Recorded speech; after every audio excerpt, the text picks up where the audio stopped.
Hello and welcome back to Bible Reading and Discussion. This is Jesse Nelson here with the Lenore City Church of Christ. We are back with it today, 1 Timothy chapter 3. I know we took a week break last week, but I was doing a little bit of a gospel meeting up in Purcellville, Virginia. Great time. Got to look at Jesus as the fulfillment as Israel and Old Testament things, and so that's one of my favorite topics. One of the things I'm actually going to be preaching this week is looking at, is God, basically the book, Is God a Moral Monster? Haven't actually read the book, but I'm coming from that idea in the sense of God of the Old Testament versus God of the New Testament. A lot of times we get these things mixed up. And that's important because in 1 Timothy, if you haven't been with us, you need to go back and watch chapter 1. 1 Timothy chapter 1, he's dealing with people who are mishandling the law. And we know that the law that Timothy is talking about, or Paul's talking about to Timothy, is the law of Moses, and he's going to use this a couple different times. And how does this law of Moses relate with the gospel? And so chapter 1, we kind of really talked about how, the law is written, and, there's some holistic stuff we got to really look at. I don't believe in like a replacement theology in the sense of the New Testament replaces, but a fulfillment theology in the sense of the New Testament fulfills, right? And just to give you idea, people are like, well, we don't have a Passover. Yes, we do. Jesus is our Passover. We don't have a Sabbath. Yes, we do. Jesus gave us a new Sabbath, right? We don't have a temple. Yes, we do. Jesus is our temple, right? So yes, it's replacement, but it's more fulfillment, right? These things we're looking toward, not to replace. And that's why people will be like, well, what part of the Old Testament do we use? Oh, well, only the parts that the New Testament actually references. Well, the New Testament references more than what we think, first. And secondly, when it does reference, it's referencing a section of Scripture. And how can you take, Scriptures like in Luke 24, where Jesus is talking to the men on the road to Emmaus, and he says, from all the law and the prophets, I spoke to you about why the Messiah must suffer. So, or John 5:39, that you search the Scriptures daily, and then you think you have life, but they are the ones that point to me. And then later in Luke 24, I think it's 44, 45, he explains to the apostles all the things that had to happen from the law, the prophets, and the Psalms. And so all these things have a cohesive storyline, not one failed, one could never do something, and Jesus came in and said, let's get rid of that, right? Matthew chapter 5, I've not come to destroy or to abolish the law, but I've come to fulfill. And so fulfillment to me, a better word is a renewed covenant, right? Because it's still based on the same covenant to Abraham, still based on the same two: love God with all your heart, soul, strength, and mind. Love your neighbor as yourself. Those are still the two greatest commands, old, new, whatever it may be. And so anyway, I'm going a little further, but go back and watch chapter 1. We didn't get into all of that, but we did touch on it. But the thing is there's leaders who are misusing the law, and they're using it in an unlawful way. And so in chapter 1, Paul told Timothy what to engage and what not to engage, how to engage that, how not to engage it, but make sure it's in accordance with the gospel. I think that's so pertinent, is that we understand what the role of Jesus, the gospel is, what the role of Jesus plays in the overall story of Scripture, from Genesis to Revelation, and even into our lives today. What does the role of Jesus take? And once again, Jesus is not coming in saying, that was bad, this is new, right? Sermon on the Mount, you have heard old law, but I tell you, new law. No, I'm giving you a proper understanding, okay? So in chapter 2, he then dealt with some ways in which, some purposes, some missions of the church, to pray, right? All men pray everywhere, to pray for your leaders, to pray for those who are above you. Women, remember, what is your mission? What is your goal, right? How are you to learn? How are you to teach? All those kinds of things. Okay, where is your redemption found? And we looked a little bit about that. And once again, we're not going to kind of get into that, which is interesting. That chapter 1, Paul says all these things need to be lawfully used in accordance with the gospel. And then chapter 2, people come in and say, look, Paul's a misogynistic. He's anti-Jesus. Jesus came and changed structures, and Paul's, conforming to structures of society. No, Paul's very purpose was to make law and gospel coincide. And so that's what he's doing. And then in chapter 3, we're going to now, how, Timothy, are you going to establish new leaders who are going to be able to develop a healthy church, to have a place where people want to be at, where Jesus can be magnified, where Jesus can be taught, where the community of Jesus can grow, And so that's what we're going to be looking at here in chapter 3. So this is a trustworthy statement. And he has, I think it's 5 of these total in between 1st and 2nd Timothy. There's 5, and there's one in Titus as well. But this is a trustworthy statement. Like, this is worthy of respect. This is a statement that is worthy of consideration. Right? And here's the first one. And we're going to take apart this just a little bit. If anyone aspires or desires, your translation may say, to the office of overseer, he desires a noble task. And so a lot of people say the first attitude for qualification is to desire the position. If he doesn't desire it, boom, and that kind of is this escapist. I don't have to. That's not my responsibility because I don't desire it. He's actually not saying you must desire it. He's actually encouraging Timothy to go inspire people to aspire to be. Right? If anyone, that idea of if anyone aspires to the office of, nobody aspires to that. Right? And a lot of times the people who aspire it are the ones you don't want in there. So you're going to let them know that the work of an elder, what Timothy has to convince the church of, is that this is a noble task.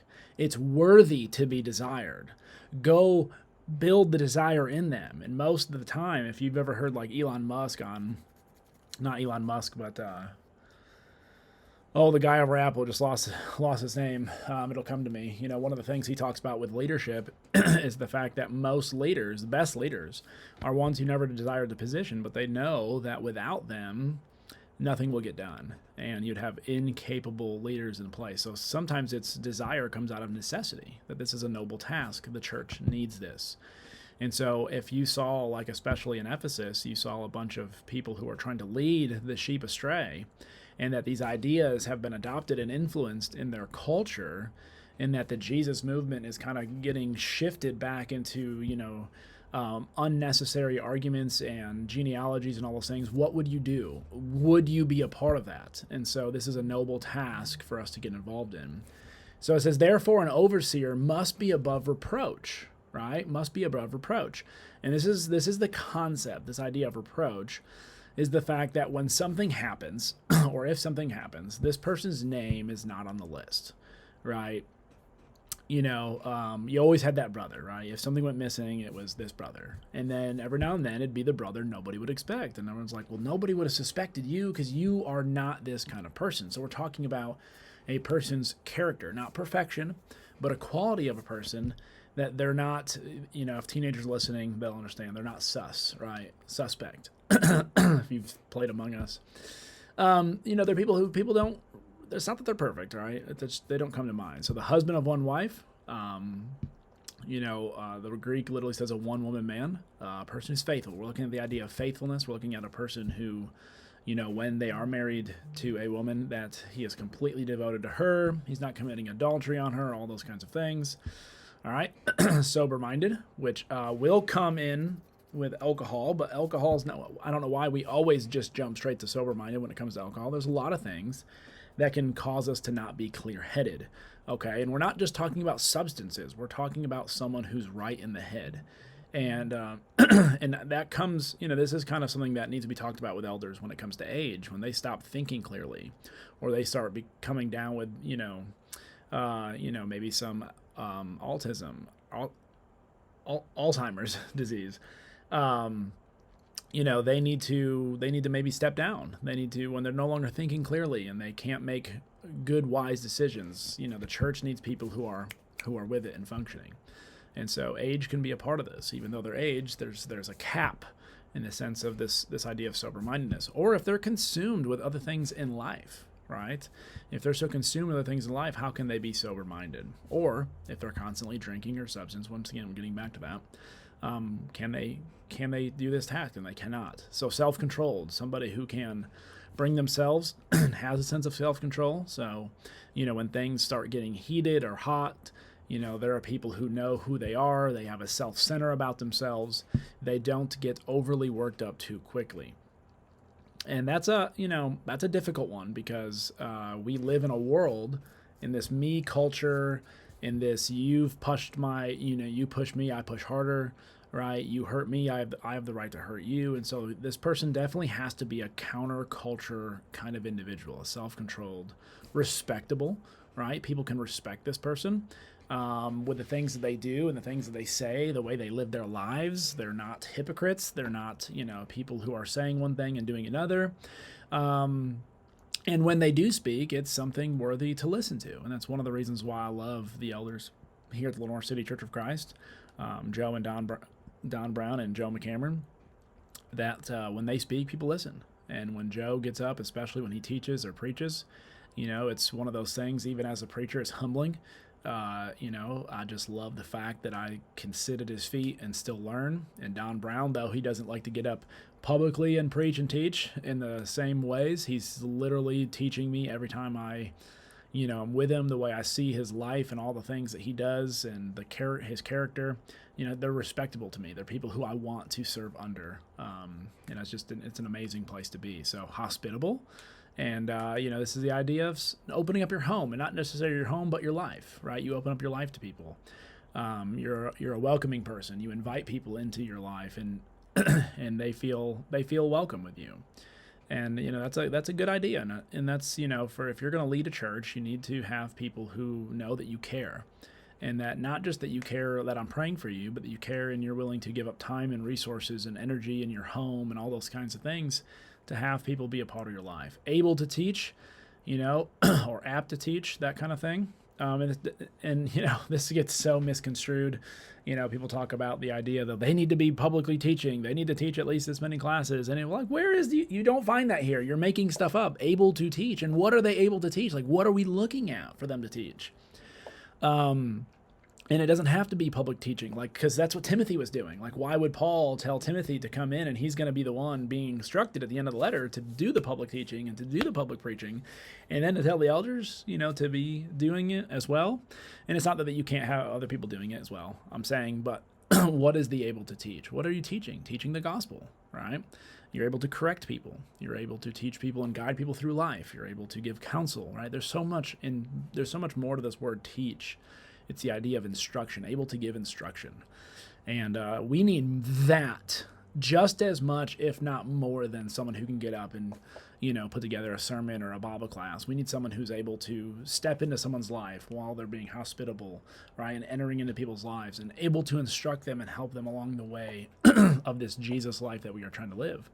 So not a drunkard. And this kind of gets back to, why do you have sober-minded, not a drunkard? That's why I think sober-minded overly gets qualified with just alcohol. This is not a drunkard. That's someone who is not drunk off wine, and that's a societal problem, especially here, and a person who's constantly given to drunkenness, because this to me is a fruit of lack of self-control, lack of sober-minded, lack of above reproach, lack of respectable, right? All those kinds of things, lack of being able to teach. Just think of all the things that if you are a drunk, all the things that you've crossed off the list before yourself, right?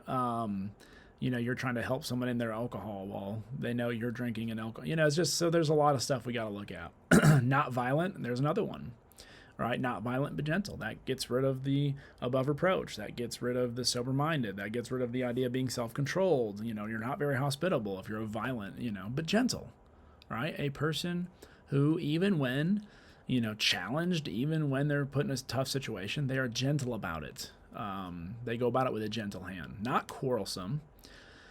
And gentle doesn't mean weak, by the way, so I just want to throw that out there. Not quarrelsome, and not a lover of money. And so, once again, a lot of these, drunkard, violent, quarrelsome, lover of money, those are all kind of fruits you look for. The other ones are like the general, and these ones are now like the fruits that you look for. If they're pursuing money, right, they're not self-controlled.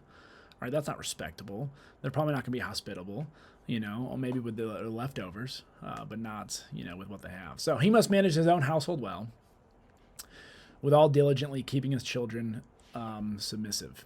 So this idea of if he can't run his own house and with dignity, right, and have his children in submission to him, where he has, once again, this idea of submission. We'll go back to the qualities before. He's not talking about a strong-handed submission. He's not talking about a fear in which everybody cows towards this person, right? He's talking about a respectable and honorable man who children want to submit to. If your own children don't want to submit to you, and once again, children will always be a little bit rebellious, but if your children don't respect you enough to listen to what you have to say, what right do you have running the church? What right do you have, being an overseer of the church which Jesus Christ died for? You don't have any. And so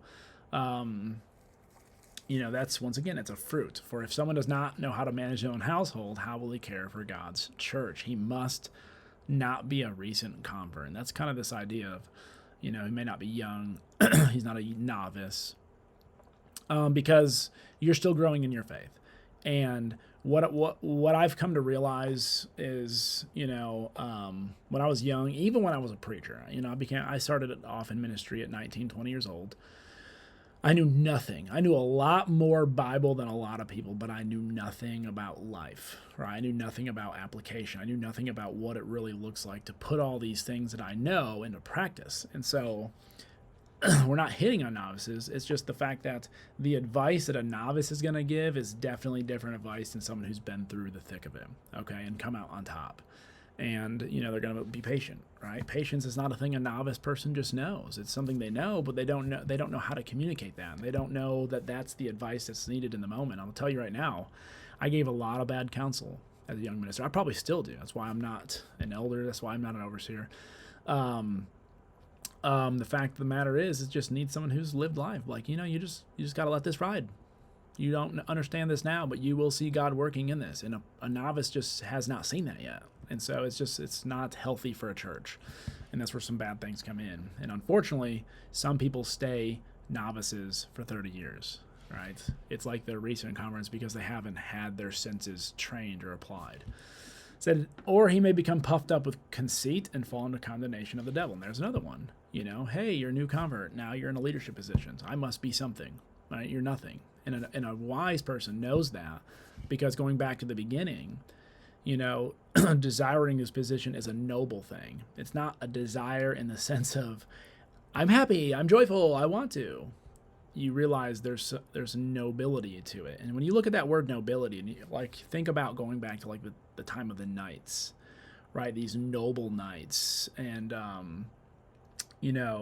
these people who, though it was going to hurt, they wanted to protect people, right? Though it was not always the most fun job. I mean, wearing the armor and traveling as long as they did to go, fight a battle or to go take care of an issue.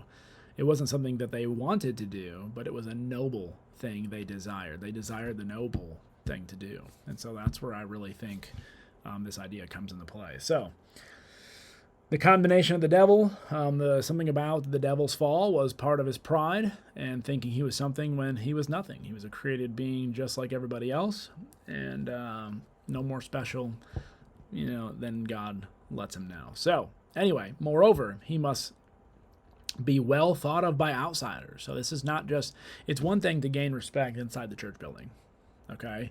And I know so many people who are Christian in Christian environments, and the best Christians in Christian environments. And yet when they get outside of a Christian environment, all that Christianity goes away. And so the real test is, what do non-Christians who it's not easy to be a Christian around, who see you in your everyday life, what do they think about you? And I think that's something we need to be looking at, so that he may not fall into disgrace and into the snare of the devil. Because when you bring disgrace on yourself, as an elder, you bring disgrace on the church. So, qualifications for elders. Now we're going to jump into the qualifications for deacons. Deacons, this is kind of the same thing. Likewise, must be dignified, not double-tongued. They're not liars. They're not people who are constantly going back and forth, because they're in service mode. All right, these people are serving you. You need to trust these people. And you can't have liars, not addicted to much wine, right? Not greedy for dishonest gain. They must hold the mystery of faith with a clear conscience, right? You can't have someone who's distracted with gain and life and honor and status be a deacon, because, deacons don't get the same always, honor as elders and those who are up front as much. Deacons are kind of background warriors, but they're like the heartbeat of the church, and they make things happen. And I love deacon. I love a good deacon. I mean, I am so impressed with people who this is not their full-time gig and they've given up part of themselves to serve something greater than themselves. And I love a good deacon. I mean, it's phenomenal. It's amazing. Let them be also tested first. Let them serve as deacons if they prove themselves blameless. Their wives likewise must be dignified, not slanderers, but sober-minded, faithful in all things. So, it says a lot about both elders and deacons about who their wives are, because, unfortunately, when you are in this position of elders and deacons and minister, you start to know things. Your wife finds out things, and, if they're gossips, if they're slanderers, if they're all these kinds of things, it just hurts their reputation. It hurts the church. It gets nowhere. Okay, so this is kind of a team effort in a sense. Verse 12, let deacons be the husband of one wife. Same thing, faithfulness we're looking at, managing their children and their own household well. For those who serve as deacons gain a good standing for themselves and also great confidence in the faith that is in Christ Jesus. And so here's what we're looking at. Those who serve well as deacons. Those who serve well as deacons. Think about that. Not those who serve as deacons, but those who serve well as deacons gain a good standing for themselves. You can't just be a deacon in position only. That's literally an oxymoron. The word deacon is just the word servant. You cannot be a servant who's not serving. I mean, right? That's the Beauty of the Beast song. What's a servant? That's not serving, right? What's a deacon? That's not deaconing. You can't just be these things in titles only. And a lot of times, unfortunately, we talk about these things so much in the realm of a business organization that we forget these are more functions than they are positions. You are a functioning deacon. I tell people you may not be a titling deacon, but you are functionally a deacon. Okay? And so we get so caught up in, what do we put on the church bulletin of who our list of deacons are? I'm telling you right now, there better be more servants in your church that fit these qualifications than those who are just on a board or those who are just on your, bulletin, pamphlet that you hand out. I'm telling you, your church will fail. All right?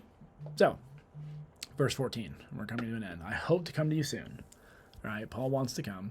But I am writing these things to you so that if I delay, you may know how one ought to behave in the household of God. Because this is usually Paul's job. This is usually what Paul did. He came back around and established elders, right?